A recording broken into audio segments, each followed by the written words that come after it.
আসসালামু আলাইকুম। এটা হচ্ছে বিচি থেকে করা পটল গাছ। আমি বাজার থেকে যে পটল খাওয়ার জন্য এনেছিলাম সেখান থেকে একটা পরিপক্ক মানে পটল থেকে আমার 5টা বিচি হয়েছিল। 5টা থেকে 5টা গাছই হয়েছিল। পরে অবশ্য 2টা গাছ মারা গেছে আর 3টা ছিল। তো ঘরে আনার পর দেখতেছি আরেকটা গাছ মারা গেছে। তো 2টা গাছ আমার টিকে আছে, আলহামদুলিল্লাহ। 2টা গাছও কম না। তো এটা হচ্ছে বিচির গাছ। তো আপনাদেরকে দেখাচ্ছিলাম আমার ঘরের ভিতরে ফাঙ্গাস ধরে, এই প্রথম ফাঙ্গাস ধরেছিল। আমি গাছের গোড়া থেকে অল্প একটু রেখে আমি পুরো গোড়া পর্যন্ত কেটে দিয়েছিলাম। আমি মানে জাস্ট এই ঢালটার এটা শুধু রেখেছিলাম, দেখতে পাচ্ছেন। এটা একটা পরিপক্ক মোটা একটা ব্রাঞ্চ ছিল, সেটাও আমি কেটে ফেলেছিলাম, দেখেন, শুধু একটু রেখে।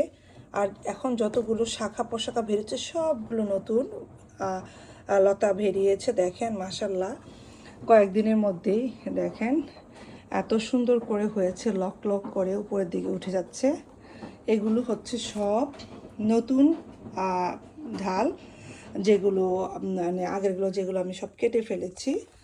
তো এটা কিন্তু ভাল্ব থেকে করা, আমার এক ফ্রেন্ড আমাকে দিয়েছিল। তো যাই হোক, আমি নতুন টবে, বড় টবে দিব কি না বুঝতে পারতেছি না, তাহলে হয়তো ওরা বাড়ার সুবিধা পেত, এই আর কি। তো আমার প্রতি বছর ফিমেল পটল ধরে, কিন্তু আমি এক বছরও খেতে পারি না, কারণ আমার কোনো মেল পটল নাই। একবার কিনেছিলাম মতিউর রহমান ভাই থেকে 2টা, সে 2টা গাছই একই বছর মারা গেছে। তো গত বছর আবারও আমি মতিউর রহমান ভাই থেকে আমি 2টা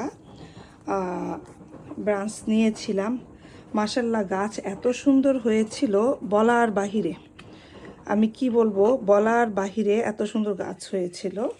তো ঘরের ভিতরে এবছরের মতো পোকামাকড়, এত ওষুধ দেওয়ার পর, এত প্রোটেকশন নেওয়ার পরও এটা একটা ঢাল থেকে আমি ফিমেল করেছিলাম 3টা ফিমেলই হয়েছিল। দেখেন এখন মারা গেছে, দেখেন এই ফিমেলটা মারা গেছে, এটাও মারা গেছে খুব সম্ভবত, দেখেন, এই দেখেন এটাও মারা গেছে। এটা নিচে ভাল্বও হয়ে গেছিলো, দেখেন এত সুন্দর ঘাস শেকড়।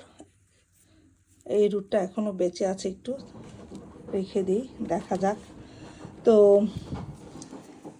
দেখেন এটা ফিমেল, শুধুমাত্র ওনার থেকে আনায় 3টা ফিমেল করেছিলাম, একটা ফিমেল টিকে আছে। তারপর অনেক বড় ছিল, সব ঢালপালা শুকিয়ে গেছে, বুঝলাম না।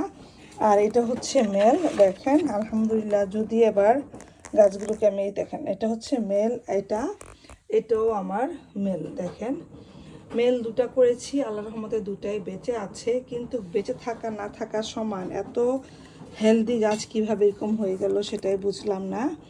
তো বাকিটা আল্লাহর ইচ্ছা, বাহিরে দেওয়ার পরে কি অবস্থা হয়। যে মানে এত সুন্দর হয়েছিল, দেখেন কি যে সুন্দর মোটা করে হয়েছিল। তো নিউ ইয়র্কে আজকে আমি আমার পটল গাছগুলো বাহিরে দিব। আমাদের টানা 3 দিন বৃষ্টি, এতদিন গ্রিন হাউসে, দেখেন